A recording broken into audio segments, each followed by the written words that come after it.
ہاں تو دوسرے شعر میں کیا ہے، خاکی و نوری نہاد بندہ مولا صفات، ہر دو جہاں سے غنی اس کا دل بے نیاز۔ تو یہ جو شخص ہوتا ہے اس کی طبیعت انسان اور فرشتوں جیسی ہوتی ہے، یہ واقعی انسان کہلانے کے قابل ہوتا ہے، یعنی یہ خاکی نوری و نہاد، یعنی یہ جو ہے اس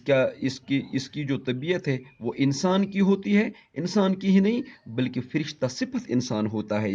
یہ مولا صفات ہوتا ہے، یعنی اللہ پاک کے جو صفات بیان ہے، جیسے اللہ پاک جو ہے دنیا میں کام بنانے والا ہوتا ہے، ہر ایک اگر اس سے دعا مانگے تو وہ ہر ایک کی دعا سن لیتا ہے، تو اللہ پاک خود یہاں پہ دنیا میں کام کرنے کے لیے نہیں آتے ہیں، وہ اسی بندے مومن کو یہاں پہ بھیج دیتے ہیں۔ تو یہ بندے مومن بننے کے لیے ضروری ہے کہ انسان پہلے جو ہے یہ صفات اپنے اندر پیدا کرے، اور پھر انہی صفات کے ذریعے جو ہے وہ جو ہے دوسروں پہ رحم و کرم کر سکتا ہے۔ تو یہ جو ہوتا ہے خاکی و نوری نہاد بندہ مولا صفات، تو یہ مولا صفات ہوتا ہے، وہ دونوں جہاں سے بے نیاز و آسودہ ہوا کرتا ہے، اور اس کا دل جو ہے مطمئن اور بے نیاز ہوا کرتا ہے، یعنی یہ ہر دو جہاں سے یہ بے نیاز ہوتا ہے، اس کو کسی کا بغض نہیں ہوتا ہے، یہ ہر ایک کا مسئلہ جو ہے حل کرنے کی کوشش کرتا ہے، یہ ہر ایک کے کام آتا ہے، اور یہ دنیا میں اچھے اچھے اور نیک کام کرتا ہے،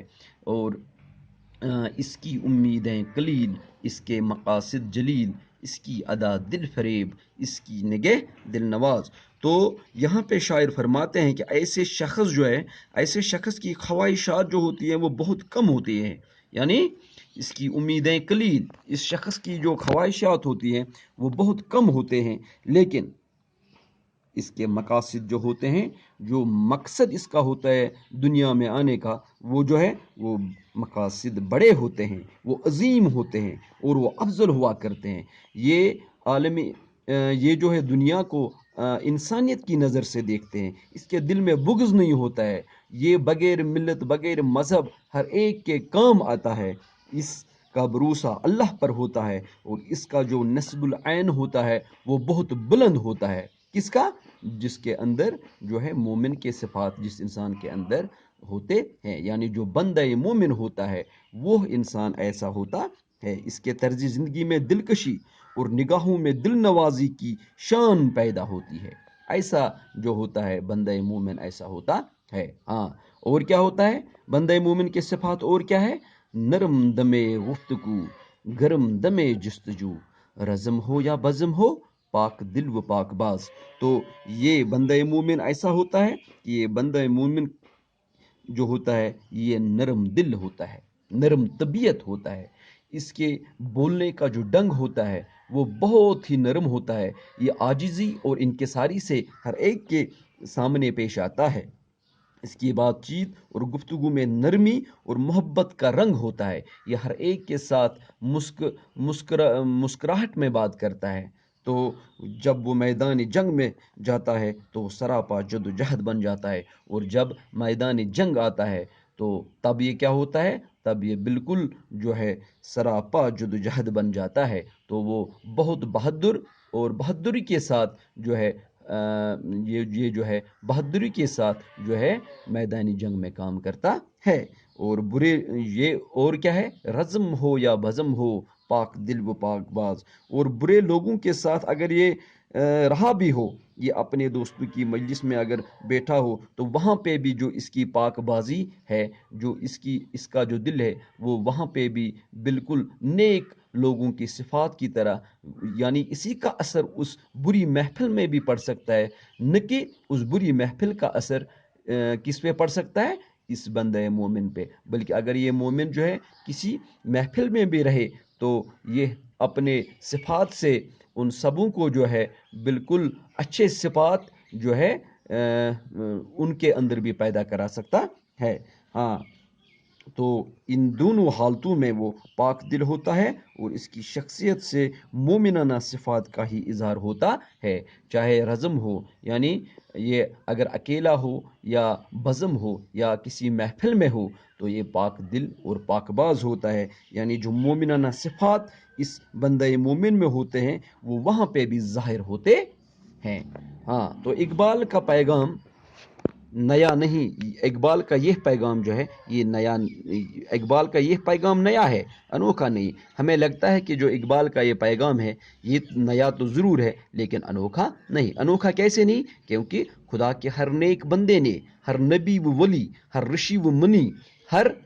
مسلح اور فلسفی نے اپنے اپنے انداز میں اسے دہرایا ہے۔ اگر ہم دیکھیں تو اقبال کا پیغام چونکہ ہمیں نیا لگتا ہے لیکن یہ انوکھا نہیں ہے۔ انوکھا کیوں نہیں ہے؟ کیونکہ اللہ کے ہر بزرگ نے، ہر بندے نے، ہر ولی نے، ہر رشی اور منی نے، ہر مسلح اور فلسفی نے اپنے اپنے انداز میں اسی بیان کو دہرایا ہے۔ جیسے یہاں پہ ہم مثال دیں، مہاتما بدھ نے ہزاروں برس ہوئے کہا تھا، تم دشمن کو کبھی دشمنی کے ذریعے زیر نہیں کر سکتے۔ یعنی مہاتما بدھ نے ہزاروں سال پہلے یہ کہا تھا، یعنی یہ انسان دوستی کا جو سبق ہے انہوں نے دیا تھا کہ دشمن کو کبھی دشمنی کے ذریعے نہیں ہرایا جا سکتا، صرف محبت اور دوستی کے ذریعے اسے فتح کر سکتے ہیں۔ یعنی اگر آپ کے ساتھ کوئی دشمنی کرے تو اس کے ساتھ محبت اور دوستی کیا کرو تو اسی کے ذریعے اس کو فتح کیا جا سکتا ہے۔ یہ ایک ابدی قانون ہے اور یہ اللہ کا ہی قانون ہے۔ مسیح علیہ السلام نے سکھایا تھا، حضرت عیسیٰ علیہ السلام نے سکھایا تھا، اپنے دشمنوں اور مخالفوں سے بھی محبت کرو اور برائی کا بدلہ نیکی سے دو۔ تو حضرت عیسیٰ علیہ السلام جو ہے انہوں نے سکھایا تھا کہ جو آپ کے مخالف ہوں گے اور جو آپ کے مخالف ہوں گے ان سے بھی محبت سے پیش آیا کرو، اور برائی کا بدلہ جو ہے اگر وہ آپ کے ساتھ برائی کرے تو آپ ان کا جو بدلہ ہے وہ نیکی سے دو۔ پیغمبر اسلام صلی اللہ علیہ وسلم نے فرمایا تھا کہ اگر خدا کی محبت کا دعویٰ کرتے ہو تو اس کے بندوں کی خدمت کر کے دکھاؤ۔ تو ہمارے آقا حضرت محمد مصطفیٰ صلی اللہ علیہ وسلم نے فرمایا تھا کہ اگر آپ اللہ کی محبت کا دعویٰ کرتے ہو تو اس کے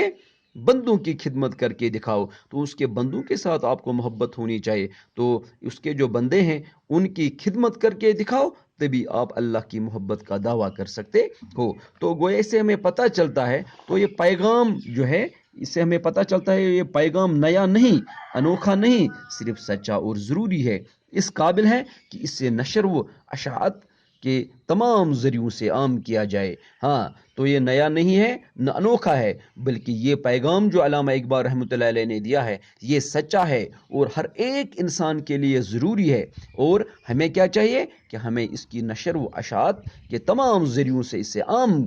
کرنا چاہیے، یعنی ہمیں اس کو پھیلانا چاہیے، اس پیغام کو۔ کس پیغام کو؟ جس پیغام میں روادادی ہو، جس پیغام میں محبت ہو، جس پیغام میں عاجزی اور انکساری ہو، اور جو پیغام انسانیت کی بھلائی کے لیے ہو۔ یہ پیغام کس کا ہے؟ یہ پیغام علامہ اقبال رحمۃ اللہ علیہ کا ہے، اور ہمیں اس پیغام کو عام کرنا چاہیے۔ انہی ذریعوں میں ایک شاعری ہے، کسی خلاق فنکار کی شاعری